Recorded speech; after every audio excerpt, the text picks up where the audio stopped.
Okay, so um,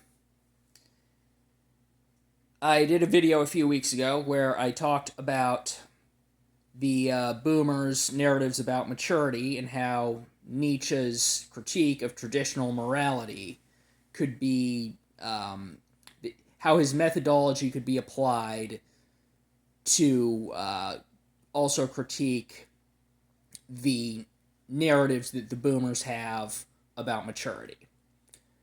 So, I want to talk a little bit more about Nietzsche's philosophy. Um, so, um, Nietzsche essentially believed that it was noble for humans to attempt to overcome a rigid commitment to traditional morality in pursuit of the creation of new values that could move humanity forward. This is his ideal of the Übermensch. Um, what he was saying was was basically that there's a process of evolution through which humans let go of the past and replace the old values with new values that are better and that will make humanity better. Um, and he believed that it was noble for the individual to free themselves from tradition in order to create new values for themselves and essentially forge their own path. Um, and um, Now, I think that Nietzsche was also very aware of the the risk involved in doing this, because obviously, if you're just discarding morality, essentially, that's a dangerous thing to do, because you can turn it into a license to just make up whatever dumb ideas come into your head that, you know, with no accountability to any standards whatsoever, which seems like kind of a bad idea. Um, and by the way, I think there are a lot of people who actually do live their lives that way.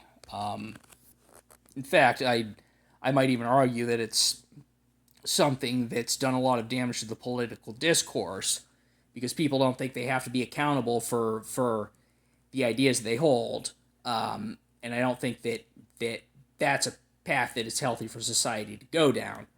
But what Nietzsche was saying was that um, that living dangerously, in the sense of taking the risks, taking the risk of going down potentially a dark path in the hope that you can discover something new and build something better, um, and forge a better path for yourself. He viewed that as a noble thing to try to do, and um, yeah, but so before you can, in order to get to that point, you have to undergo the process of letting go of your old beliefs, which can be traumatic. And you have to be strong-willed in order to survive that process and not degenerate into nihilism. Um, and the so Nietzsche had this idea of the three metamorphoses: the first being the camel, the second being the lion, the third being the child. The camel is where you essentially try to take on as much burden as possible in pursuit of traditional moral values. And in this section and he lays this out in a chapter in Thus Spoke Zarathustra.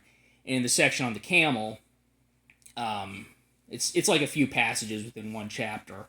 Um, he very much contextualizes it within Christian values, um, and how, taking on all of the hardship that which one might endure by trying to perfectly follow Christ's teachings, how that can help you to become strong and develop the self-discipline that you need to do it right when you're creating your own values, which you do in the second metamorphosis of the lion.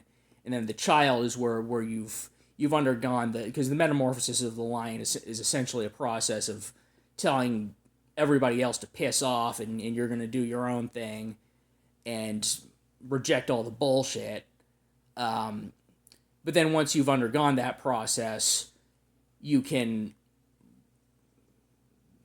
He describes it as the lion is the stage of saying no, and the child learns to say yes. So you know when to say yes to tradition. And so, but what all of this implies is that you have to have some respect for traditional morality in order to develop the wisdom. And he talks about wisdom as well in the prologue to Thus Spoke Zarathustra. So you essentially need to refer to traditional values in order to become wise, and then use that wisdom to create your own values, and use the strength that you develop from submitting yourself to the demands of traditional morality to be able to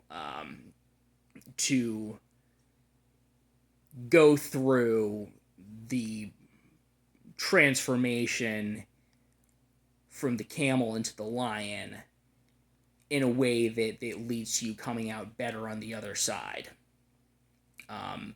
And now the reason I'm talking about this is I actually I want to do another video following up where I talk a little bit more about how we might turn to tradition to construct our own model for maturity, construct a new model for maturity that's, or in some ways it might be an old model for maturity. In fact, it would be an old model for maturity, to replace the model promoted by the boomers.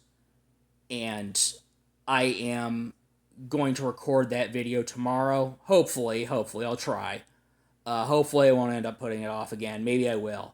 But I do want to make that video, because maturity is actually something that's important.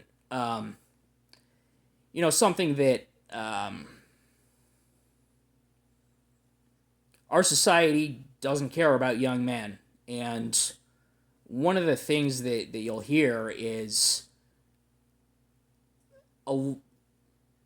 it's literally normal to tell young women that they shouldn't date men their own age because they're mentally inferior, because they haven't matured yet, is the narrative. And we've had generations of feminists. We've had a several generations of men who've grown up under feminism, and social standards of manhood have been undermined in that process. So society doesn't do anything to help you to become a man, and just writes you off as trash, and doesn't care what happens to you. And it's not good.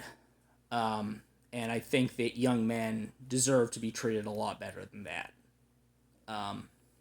So,